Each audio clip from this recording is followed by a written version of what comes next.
আমার কাছে মনে হয় দেখ তুমি এই বিষয়ে হঠাৎ অপবিশ্বাসের মন খারাপ নিয়ে কি বলছেন বিস্তারিত জানতে ভিডিওটি না টেনে দেখতে থাকুন। এই বিষয়ে নিয়ে মন খারাপ করি। সাধারণ লোক ও গেটআপেই দেখা গেছে অপবিশ্বাসকে সেখানে বসে থেকে কথাগুলা বলতে।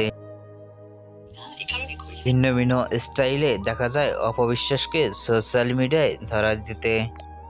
কারণ মন কেন খারাপ করবে? অন্য অন্য নায়িকাদের থেকেও ভিন্নভাবে দেখা যায় অপবিশ্বাসকে সোশ্যাল মিডিয়ায় স্টাইলে।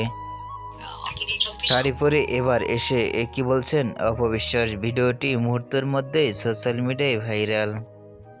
আমাকে নিয়ে অপবিশ্বাসের মন খারাপ নিয়ে আপনাদের কি মন্তব্য নিচে কমেন্ট বক্সে জানিয়ে দিন। নিত্য নতুন ভিডিও পেতে চ্যানেলটি সাবস্ক্রাইব করে পাশে থাকা বেল আইকনটি বাজিয়ে দিন। পুরো ভিডিওটি দেখার জন্য অসংখ্য ধন্যবাদ।